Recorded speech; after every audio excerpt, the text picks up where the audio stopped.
Assalamualaikum warahmatullahi wabarakatuh. Alhamdulillahirabbil alamin. Wabihi nasta'inu ala umuri dunya waddin. Allahumma shalli ala sayyidina Muhammadin abdika wa nabiyyika wa rasulika nabil ummi wa ala alihi wa sahbihi ajmain, amma ba'd. Para saudara, para pemirsa yang berbahagia yang dirahmati Allah Subhanahu wa taala. Alhamdulillahirabbil alamin. Allah Subhanahu wa taala masih memberikan kepada kita nikmat yang begitu besar. Nikmat yang istimewa, yaitu nikmat iman, sehingga kita dapat dipertemukan kembali pada tahun ini dengan bulan yang penuh barokah, bulan yang penuh suci, yaitu bulan Ramadan. Berapa banyak saudara kita, berapa banyak teman-teman kita yang tidak dipertemukan kembali dengan bulan suci Ramadan pada tahun ini, dikarenakan dipanggil terlebih dahulu oleh Allah Subhanahu wa taala.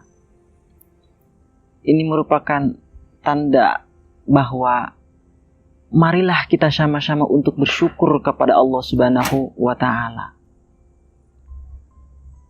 Pada bulan ini Allah memerintahkan kepada kita untuk melakukan sebuah ibadah. Ibadah yang efektif. Ibadah yang melahirkan keistimewaan ruhani dalam diri manusia.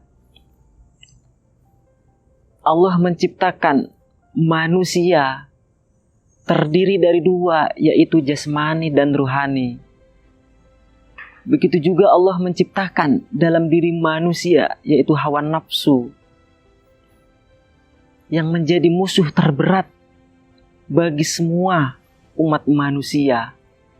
A'da'u aduwik ma baina janbaik, yang mana nafsulah yang mendorong manusia tidak cinta kepada Allah, tapi mendorong manusia cinta kepada selain Allah, cinta kepada dunia, cinta kepada kenikmatan-kenikmatan yang semata.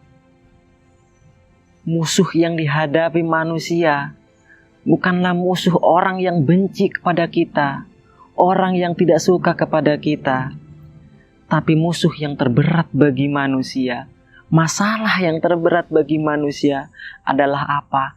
Nafsu. Bagaimana kita cara mengendalikan hawa nafsu yang ada dalam diri kita. Oleh karenanya, Allah memerintahkan kepada kita untuk melakukan ibadah puasa. Agar apa? Agar kita dapat mengendalikan hawa nafsu yang ada dalam diri kita. Menghilangkan sifat-sifat tercela, sifat takabur, sifat ria, bangga diri yang ada dalam diri manusia. Ini merupakan bagian ibadah puasa yang dianjurkan oleh Allah Subhanahu wa taala.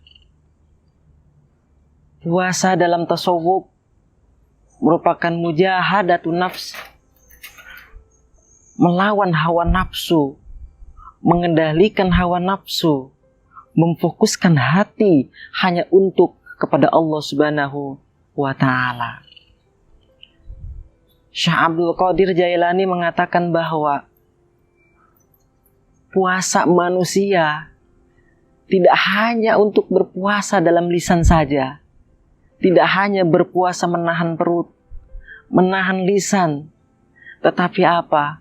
Menahan dari sifat-sifat tercela, sifat sombong, sifat takabur. Itulah yang disebut puasa tarekat.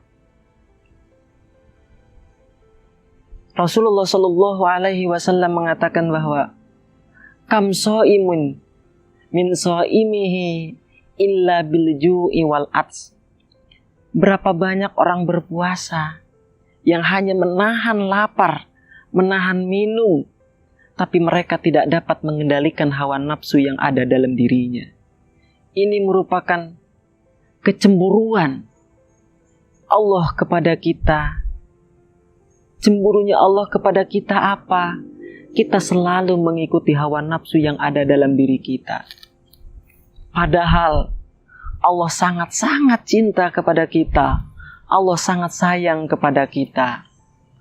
Kita melakukan ibadah, sholat, membaca Quran, itu apa? Merupakan tanda cintanya Allah kepada kita. Jangan sampai cintanya Allah bertepuk sebelah tangan kepada kita. Jangan sampai Allah cemburu kepada kita karena kita melakukan sifat-sifat tercela. Kita terlalu sombong kepada Allah Subhanahu wa Ta'ala. Kolbu yang ada dalam diri manusia jangan sampai dikendalikan oleh nafsu. Imam Ghazali mengatakan dalam kitabnya Kimia Usaadah bahwa kolbu yang ada dalam diri manusia itu merupakan raja. Sedangkan syahwat dan nafsu itu adalah wazir, menterinya diri manusia. Raja lah yang harus mengendalikan seorang menteri. Kolbu lah yang harus mengendalikan nafsu, mengendalikan syahwat. Jangan sampai syahwat dan nafsu kita mengendalikan kolbu yang ada dalam diri kita. Betapa cintanya Allah kepada kita. Betapa sayangnya Allah kepada kita. Kita melakukan ibadah. Kita melakukan ibadah-ibadah yang dicintai Allah. Itu merupakan apa? Itu merupakan tanda kita bercinta dengan Allah. Jangan sia-siakan cintanya Allah kepada kita. Wallahul muwaffiq ila aqwamit thoriq. Wassalamualaikum warahmatullahi wabarakatuh.